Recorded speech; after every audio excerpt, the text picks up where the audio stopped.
Dans cette séance, du coup, nous allons revoir donc un petit peu les raccourcis principaux de ZBrush, comment fonctionne un petit peu donc l'interface qu'on a configurée ensemble, et du coup voir un petit peu donc les fonctions et notre workflow sur ZBrush. Donc du coup ici, on va commencer par la Lightbox, hein, d'accord. Donc la Lightbox, comme vous le savez, donc elle s'affiche ici donc dans Fichier, Lightbox, Projet, d'accord. Donc on peut la cocher ou la décocher, et du coup on va donc importer une Dynasphère 32.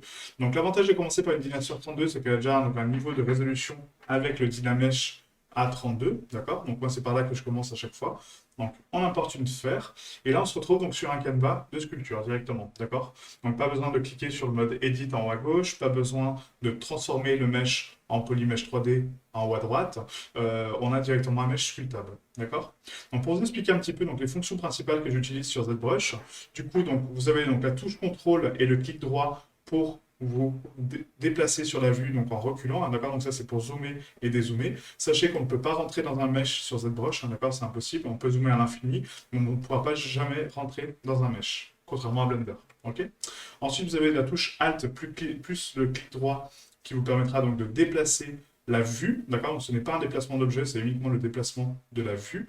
Et ensuite, on a donc le Shift pas le shift, excusez-moi, donc le clic sur sur le canevas, hein, donc directement avec votre stylet, et du coup on peut tourner autour de l'objet. Donc ça, c'est pour les fonctions principales de déplacement. Ensuite, pour zoomer sur un objet bien spécifique, quand il est sélectionné ici sur l'onglet Subtool, d'accord, donc une fois que vous avez un mesh de sélectionné, on peut appuyer sur la touche F pour se focaliser dessus, d'accord, donc se faire un focus sur le mesh. Donc l'important, c'est de retenir donc, la touche F, parfois qu'on va utiliser pour faire un focus sur un mesh, pour du coup pouvoir sculpter directement dessus et pas avoir à déplacer la vue directement sur le canevas. D'accord. Ensuite, donc du coup, on a donc la touche S qui va permettre donc de scale la brosse, d'accord? Donc la touche S qui va permettre donc d'agrandir ou réduire la brosse avec un petit slider. La touche espace qui nous permet donc d'afficher les options de brosse, donc en termes de dureté, en termes d'intensité sur Z, d'activer l'alpha, etc. Le Z-, ça j'en parlerai après, le dessin, etc. D'accord? Donc on a toutes les options principales ici, donc avec la touche espace, donc c'est un menu raccourci avec les couleurs, les options de dégradé qu'on a mis ici. Donc moi, pour ma part, je préfère utiliser mon interface pour changer les options, mais si jamais vous voulez aller plus vite, vous avez la touche espace qui vous permet d'afficher un menu, un quick menu, voilà, avec pas mal d'options. Ok. Ensuite, on a donc la touche W qui va permettre d'activer donc le gizmo de déplacement du mesh. Quand on appuie sur W, du coup, on a donc le gizmo qui s'affiche. Donc, on peut déplacer notre sphère sur la scène, hein. Cette fois-ci, c'est vraiment un déplacement d'objet. Du coup, on peut tourner donc ici avec également donc, le gizmo en haut à droite, hein, pour tourner en termes de vue et déplacer le mesh comme ça. D'accord. Ensuite, donc, les axes, donc les flèches sont pour le déplacement. Les petits curseurs en carré sont pour le scale, d'accord? Donc c'est la scale. Et ensuite, on a donc la scale globale qui est le gros carré au centre, qui va être donc la scale globale. Et ensuite, les axes de rotation. Donc l'axe de rotation blanc va être donc la rotation sur la vue où vous êtes, hein, d'accord? Donc si je tourne par exemple comme ça, l'axe blanc représente ma vue actuelle, d'accord? Donc du coup, je tourne sur ma vue actuelle. Si après je veux tourner sur un axe spécifique, j'ai juste à tourner autour de mon mesh et tourner sur l'axe X, tourner sur l'axe Z et tourner sur l'axe Y. Comme vous avez pu le constater sur ZBrush, du coup, donc l'axe Z est inversé, hein, par rapport à Blender, donc ce n'est pas l'axe du haut, c'est l'axe face à nous. L'axe Y devient l'axe du haut et l'axe X reste l'axe X, hein, comme sur Blender. Du coup, il est bon. Donc là, quand on a activé donc, le curseur, on a ici donc, une petite barre d'outils qui s'affiche, qui nous permet donc ici donc, de manipuler donc, différents subtools, d'accord, donc de les cocher ou décocher. Donc ça permet du coup d'activer donc, plusieurs subtools, donc plusieurs objets, d'accord, plusieurs mèches pour les déplacer en même temps. Ensuite, on a donc le petit cadenas ici, quand on appuie sur Alt, on déverrouille le cadenas. Donc qu'est-ce que ça permet du coup de déverrouiller le cadenas? Bah, ça permet uniquement de déplacer le curseur sans déplacer le mesh. Donc là, si je déplace mon curseur et que je le place en haut, du coup, j'enlève donc la touche Alt, et là, je reverrouille mon cadenas, vous voyez, donc il est redevenu verrouillé. Et là, mon point d'origine, maintenant, se trouve là-haut. D'accord. Donc ça me permet de faire des scales en haut, en bas. C'est juste pour déplacer le point d'origine, comme sur Blender. D'accord. Donc Alt, on déverrouille le cadenas. Là, ça permet donc de réinitialiser donc, la position du curseur. Là, ça permet de le recentrer par rapport à l'objet. Là, ça permet de le centrer par rapport à la symétrie. Et ensuite, on a donc le pin qui permet de piner sur une partie masquée. D'accord. Voilà. Donc quand on verrouille le cadenas, ça modifie l'objet directement. Vous voyez, donc là j'ai réinitialisé donc, les paramètres de rotation, donc du coup ça m'a déplacé mon mesh. La maison, ça va le recentrer. Et le curseur central va recentrer, donc ici, le curseur par rapport à la symétrie. D'accord. Ah, donc bien faire attention à ça parce que du coup c'est simple comme méthode de déplacement, mais faut quand même faire attention. Ok. Donc là, on va réouvrir un projet neutre. Ensuite, sur la droite, donc j'ai tendance toujours à désactiver donc, la perspective et la grille pour sculpter. Je n'aime pas travailler avec les grilles ni avec les perspectives, mais de temps en temps, on pourra réactiver la perspective pour voir un petit peu une vue différente de notre mèche avec une perspective. Là, on est en mode orthographique. D'accord. Donc faites attention quand vous sculptez en mode orthographique, puisque du coup, on n'a pas de notion de profondeur forcément, et on peut vite faire des gros traits sans le vouloir. Ok. Voilà, donc ça c'est pour les options principales donc de déplacement et de brosse. Donc quand j'active le gizmo pour repasser en mode sculpt, j'appuie sur la touche Q, d'accord? Donc Q permet d'activer donc le mode dessin et W le mode gizmo. D'accord? Donc vous l'avez en haut à gauche, hein, donc ici, donc dessin, d'accord? Donc touche Q. Et le gizmo, du coup, c'est la touche W. Donc je n'ai pas mis de gizmo ici, hein, mais du coup vous l'avez normalement. Donc W pour le gizmo et Q pour sculpter. Pour les options principales, donc en termes de workflow, ce qu'on va faire, nous, en fait, c'est que du coup, on va sculpter donc, à partir de différents objets, d'accord? Donc, on va construire nos mèches à partir de différents objets, donc la tête, les bras, etc., donc pour nos personnages. Et ensuite, on va tout assembler avec une technique donc, qui s'appelle le Dynamesh, hein, que vous retrouvez ici. Donc, le raccourci pour le Dynamesh, vous l'avez ici, donc on l'a placé sur l'interface hein, pour régler donc, la résolution de notre mèche. Pour gérer les groupes, hein, donc ça, il viendra après, hein, par la suite. Et ensuite, pour activer le Dynamesh, donc là, supposons que j'ai sculpté ici donc, une forme du coup avec un move, d'accord? Donc j'ai déplacé ma géométrie et du coup vous voyez qu'en fait donc les polygones sont étirés, hein. Donc là si j'active donc la géométrie, vous voyez qu'en fait mes polygones sont étirés, d'accord? Ils n'ont plus la même densité ici que là. Donc comment je fais pour recalculer cette forme? Bah, soit je clique sur Dynamesh, donc je le désactive et je le réactive, ça va recalculer ma forme, soit j'active donc le Dynamesh, d'accord? Donc il est actif et je fais un contrôle drag sur le côté, et là, ça le recalcule. D'accord? Donc ça, c'est un raccourci. Au lieu d'aller là-haut, cliquer, vous faites juste un contrôle drag, et du coup, ça recalcule la topologie. Donc faites attention quand je fais un contrôle drag comme ça, parce que je ne vais pas forcément le préciser pendant le tuto, mais du coup, ça veut dire juste que j'ai recalculé la topologie. Voilà. Donc en général, on va plus modéliser avec les polygones d'affichés, mais si jamais c'est pas le cas, si on les a pas d'actifs et que je fais ça, d'accord, sur le côté, vous voyez vraiment très brièvement, hein, c'est vraiment très rapide, c'est-à-dire que je recalcule la topologie de mon mesh. Ok? Voilà, donc ensuite pour les sculpts, enfin pour les brosses de sculpt, on a ici donc le standard, hein, d'accord, donc la brosse standard qui va permettre donc de tirer la géométrie vers moi. Et du coup, si je veux inverser ma brosse, d'accord, donc au lieu de préciser du mouvement, en fait, je veux le creuser, j'appuie sur la touche Alt, et là, vous voyez, il y a un petit moins qui s'affiche, et du coup, ça me permet de creuser la géométrie. D'accord? Donc, le clic simple est en relief, le Alt clic est en négatif. Cependant, quand vous activez par exemple la brosse Dame standard, elle est configurée par défaut en négatif. Donc comment je fais pour savoir si elle est en négatif ou positif, ma brosse? J'ai ici en haut à gauche, vous voyez, le Z+, ou Z-. Ou sinon sur la touche espace, vous avez Z+, et Z-. D'accord?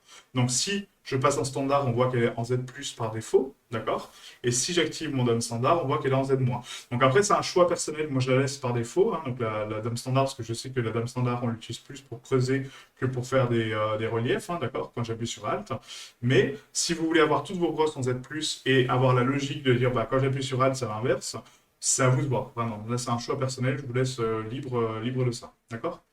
Ensuite, on a donc ici les paramètres donc, de taille de brosse hein, également, donc on peut toucher avec la touche S, hein, comme je vous l'ai dit. Les paramètres de dureté, donc là c'est avec la touche O. Quand j'appuie sur O, j'ai les paramètres de dureté de ma brosse, hein, d'accord? Donc moi je l'utilise très rarement la dureté, en général on la laisse par défaut.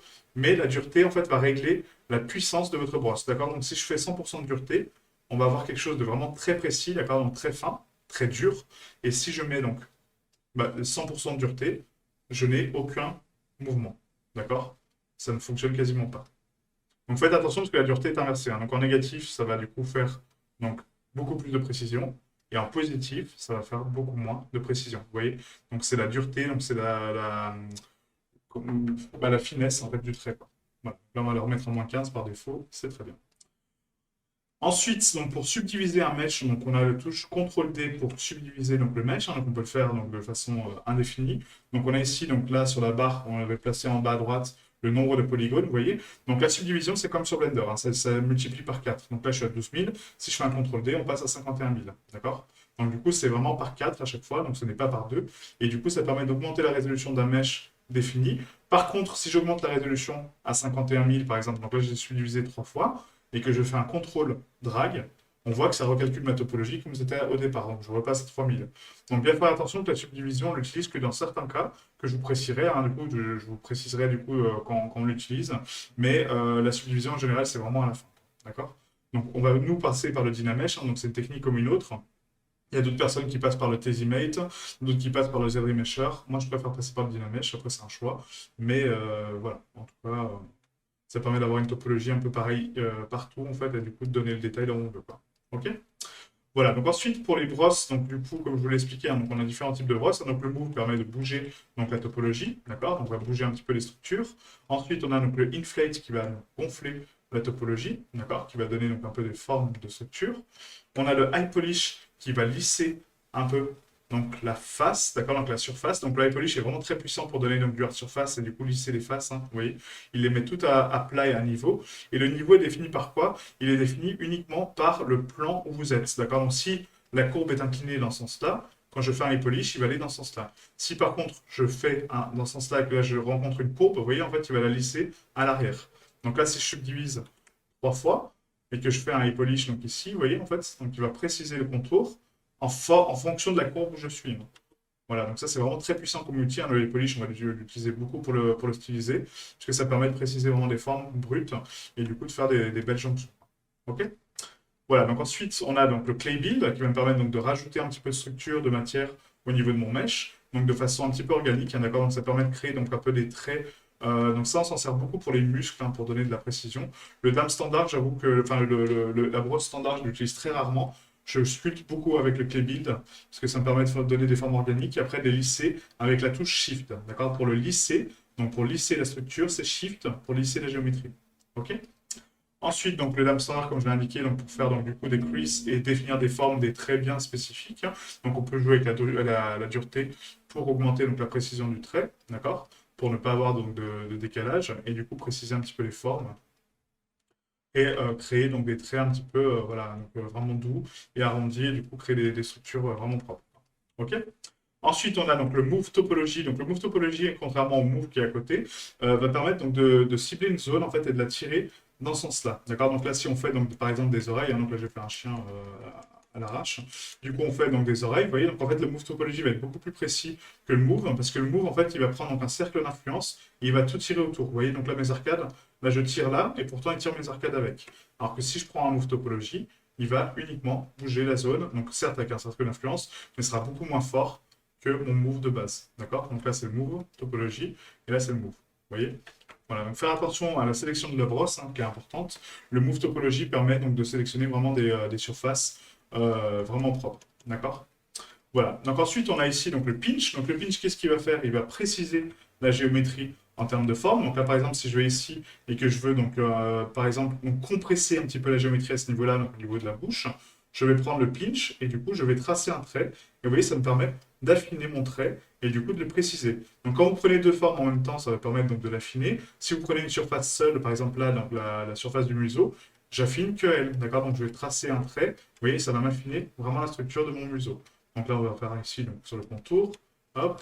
Et du coup, vous voyez, j'affine ma forme au fur et à mesure. Donc ça me permet d'affiner mon trait et du coup de le préciser pour donner des formes beaucoup plus jolies. Donc le pinch, très important. Le snake hook, c'est une forme de move, mais ultra puissante et ultra précise. Donc faites attention avec le snake, hein, parce que du coup, quand on prend une géométrie et qu'on la tire, vous voyez, on peut faire donc, des reliefs. Donc ça me permet donc de créer, par exemple, donc, des moustaches, voilà. Ça me permet de créer donc des cornes également, hein, du coup. Donc là, si je prends les cornes, on va faire ici un jeu de cordes, voilà. Donc après, je vais lisser, tac. Vous voyez, donc le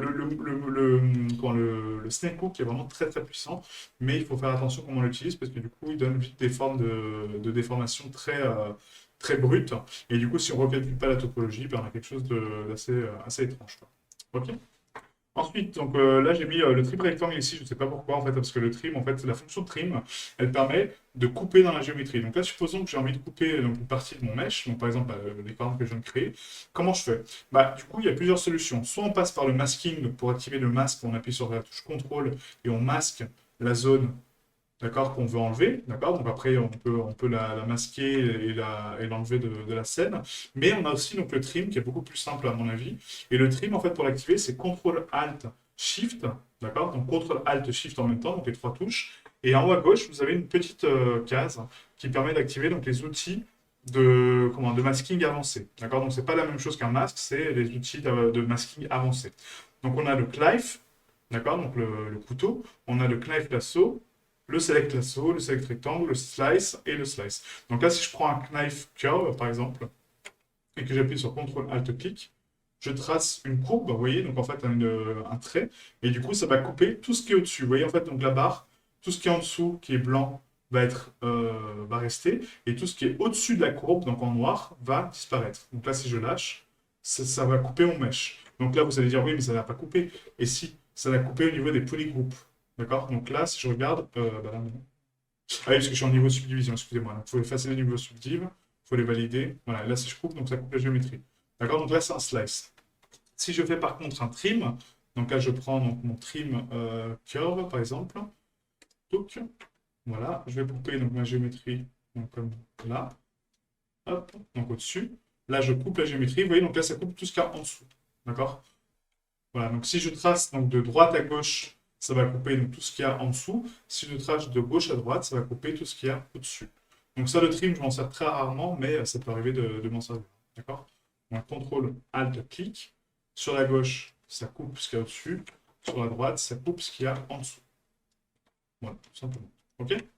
Ensuite, on a donc d'autres brottes également. Donc, on a ici le Select Lasso, par exemple. Donc là, quand je sélectionne une zone bien spécifique, vous voyez, donc là, ça me permet juste de la masquer. D'accord? Donc, c'est pas une coupe.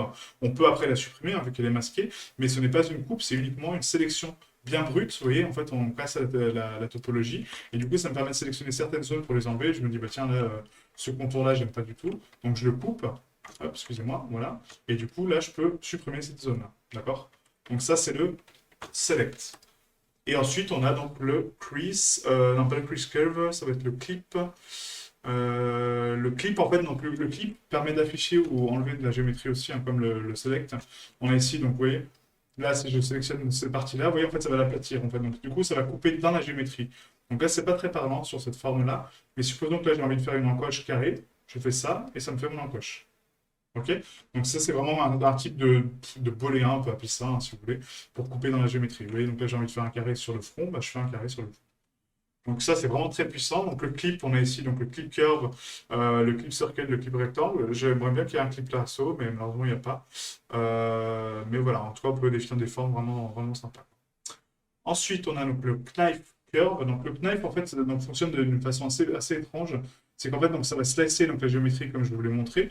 Mais là, en fait, ça va passer par un outil en fait, de knife pour couper la géométrie dans le sens où il est. D'accord? Donc là, on garde l'inverse, hein, du coup. Donc elle est inversée. Vous voyez, donc de droite à gauche, je garde ce qui est en bas. De gauche à droite, je coupe ce qui est en haut. D'accord? Donc là, le knife, en fait, moi, je m'en sers pas tellement, hein, le knife, hein. Ça permet juste de couper voilà, des zones bien définies, hein, mais bon. Je préfère passer par le select rectangle ou le slice plutôt que ça, quoi. Le slice rectangle, ensuite, par exemple, si je fais un slice, donc là, ça permet de faire des polygroupes de façon automatique, d'accord? Donc si je fais donc des polygroupes, c'est quoi? C'est des groupes de géométrie, hein, d'accord? Donc on peut identifier des groupes de géométrie comme ça, et du coup, avec donc, le slice rectangle ou le slice circle ou le slice curve. Voilà, tout simplement. Du coup, c'est à peu près tout ouais, par rapport à ça. Donc là, c'est vraiment les outils de slice. Pour les masques, donc on appuie sur CTRL et là, on a donc les différents types de brosses de masques, d'accord? Donc le cercle, la courbe, etc. Moi, j'utilise beaucoup le lasso et le masque pen. Les autres, c'est rare que je les fasse, mais bon, voilà. Vous avez ici donc différents types de mèches en fait hein, qui permettent d'extruder les géométries en termes de masques. Donc ça, c'est vraiment pas mal. Mais pour ma part, j'utilise beaucoup le lasso et le pen. Donc, le lasso va me permettre de définir des zones bien spécifiques.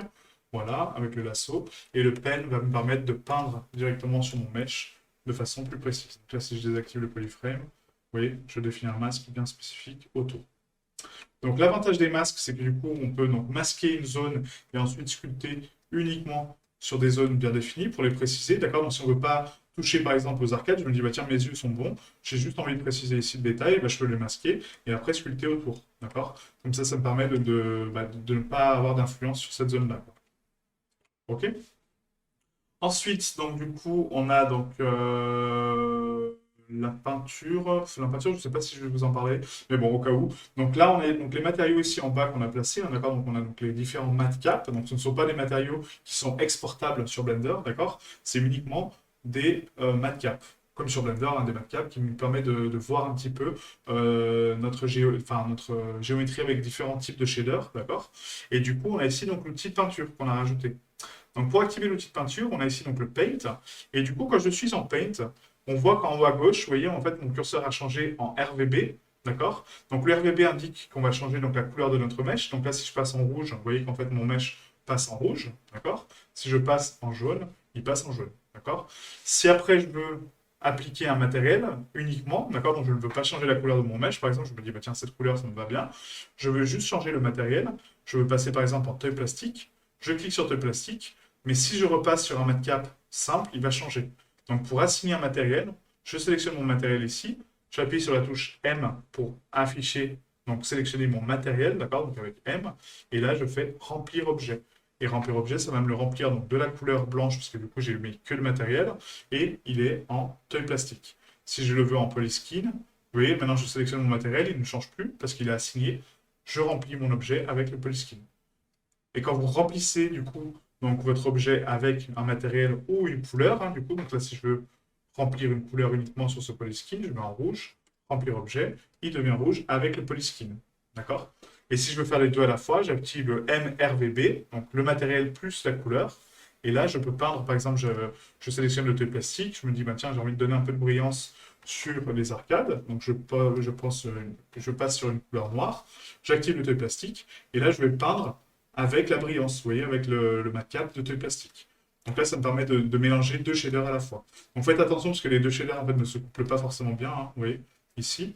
Donc après, on peut lisser un petit peu cette zone-là, voilà, essayer de peaufiner un peu le détail.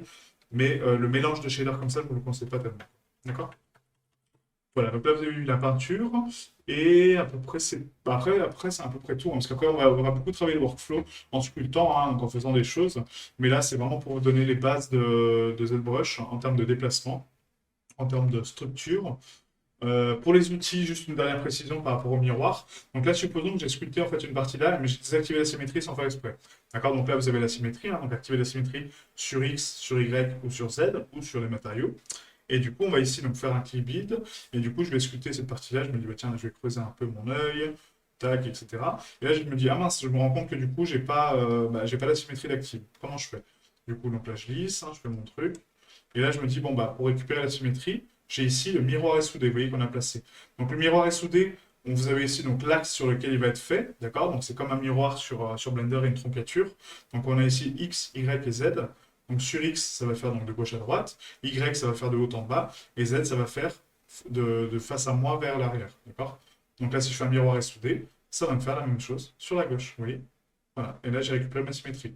Ensuite, on a le miroir uniquement qui permet juste d'inverser le mesh de gauche à droite, hein. Donc ça permet de tourner. Voilà. Donc supposons que là, j'ai fait encore une fois donc, une zone ici. Voilà. Et là, je vais faire donc ça, mais je vais dire, ben non, ça, je le voulais de l'autre côté. Je fais juste un miroir et ça va l'inverser. D'accord? Si je fais un miroir soudé, ça va le dupliquer de l'autre côté. C'est complètement différent. Le miroir inverse, le gauche-droite, hein, ou le haut-bas, ou le front-back, mais le miroir soudé va faire la symétrie. D'accord? Ensuite, on a ici donc l'extraire. Donc l'extraire, c'est quoi? Ça permet, donc en fait, quand on masque une zone, d'accord, donc avec une brosse de masking, on peut extraire cette surface. Donc ici, quand j'appuie sur extraire, ça va m'extraire donc la partie masquée et ça va me créer un nouveau mesh, d'accord? Donc une fois qu'il me plaît, ce mesh, je peux l'accepter et du coup, il devient une pièce à part entière, d'accord? Donc ça devient un nouveau subtool, vous voyez, un nouveau mesh et du coup, je peux le sculpter à part de mon mesh. Voilà. Par exemple, un peu de fourrure, un peu de voilà, ce qu'on veut, quoi. Ok? Voilà, donc ça c'est l'extraction. Donc on la verra souvent en extraction pour les vêtements, pour les personnages surtout. Et ensuite c'est à peu près tout. Donc après vous avez donc le nombre total de points de la scène, le nombre total de points actifs. Donc ça veut dire que c'est le subtool qui est ici, hein. Donc si je duplique par exemple ma tête 3 fois, on voit que la tête fait 213 000 vertex, mais les 3 ensemble font 640 000. D'accord? Donc là vous avez le nombre total et le nombre du subtool sélectionné. Et ensuite, tous les outils qui sont sur la droite, on y viendra au fur et à mesure, parce qu'il y en a très peu que j'utilise, mais certains qui sont essentiels. Il y a juste en fait un petit point qu'on a oublié, que je vais rajouter sur l'interface d'ailleurs. On va ici donc, dans préférences, du coup, on va mettre donc interface personnalisée. Non, c'est pas interface, excusez-moi. C'est interface. Non, c'est configuration. Voilà, on va activer la personnalisation. Et là, on va rajouter juste en fait donc un supprimer caché. Donc là, en fait, quand on cache un mesh, hein, j'aime bien pouvoir le supprimer par la suite, hein, comme ça m'évite d'aller dans ce menu. Donc c'est dans géométrie normalement. Et on a ici donc masque. C'est pas dans géométrie, non, c'est dans Subtool, je crois. Alors, c'est pas séparé. Il faut juste que je le retrouve, hein, parce que les menus sont très denses sur ZBrush, comme vous avez pu le voir. Et je comprends que ça puisse faire peur, mais croyez-moi, c'est pas si impressionnant que ça. Il faut juste s'y faire, en fait, hein, vraiment. Donc là, il faut juste que je retrouve, du coup... Voilà, donc c'est dans modification de topologie, on a le miroir SOD, donc supprimer caché, voilà, donc c'est ça. Donc on va faire un CTRL-ALT, clic, et du coup, on va le déplacer, donc CTRL-ALT, s'il te plaît. Mais on va le mettre là, d'accord? Donc le supprimer caché, en fait, va me permettre juste de supprimer la géométrie cachée. Donc ça, c'est important parce que du coup, si je définis un polygroupe, par exemple ici, hein, donc ça, on y viendra par la suite, je le cache, d'accord? Et du coup, je fais un supprimer caché, ok? Et là, comme ça, quand je retourne donc maintenant sur mon mesh, bah, du coup, bah, j'ai plus cette zone-là. D'accord? Elle est supprimée. Ça me permet de supprimer ultra rapidement des mèches. Là, je le recalcule, et du coup, ça se referme, la topologie, du coup, c'est bon, quoi. Hop, on va juste faire un remplissage pas basique, hein, voilà. Ok? Donc ça me permet de supprimer des zones vraiment très rapidement, parce que du coup avec mon lasso, j'ai juste à masquer donc, des parties, d'accord? Donc faire un CTRL W pour le transformer en polygroupe à part, le masquer, d'accord? Recliquer dessus, et là je me fais supprimer caché. Et du coup ça veut dire que ça va supprimer cette zone-là, d'accord? Et après je la recalcule, et là je sais que j'ai qu'un mesh. Bon. Ah, ça permet de casser la symétrie, ça permet d'aller plus vite. Donc n'hésitez pas à rajouter cette option-là que je n'ai pas mis hein, sur mon interface principale, mais au moins vous l'avez ici. Ensuite, donc une touche pratique aussi pour désactiver toute l'interface autour. On appuie sur la touche Tab pour passer en full screen. D'accord? Donc on n'a que le menu sur la droite, mais si vous voulez le cacher, on peut passer comme ça. Et là, vous avez que votre interface de sculpte. Donc ça permet d'avoir plus de précision et plus d'aisance en termes d'écran. Mais après, si vous voulez rafficher vos outils, vous appuyez sur la touche Tab pour repasser avec les outils. Voilà, tout simplement. Donc ça, et c'est à peu près tout, je pense, en outil, hein. Je sais, ça fait beaucoup d'informations, mais vous inquiétez pas, je vais vous répéter les actions au fur et à mesure qu'on avance hein, sur les sessions. Et comme ça, vous avez tous les outils propres. On va faire donc des petits exercices au départ pour se mettre un petit peu à jour sur l'interface, commencer à faire des petites choses pour la scène, hein, toujours, hein. On reste sur la scène, ça va nous servir. Mais on va apprendre un petit peu la sculpture avant de passer vraiment au sculpting d'assets et de personnages. Ok? Alors, on se retrouve pour la prochaine session pour notre premier exercice de sculpting.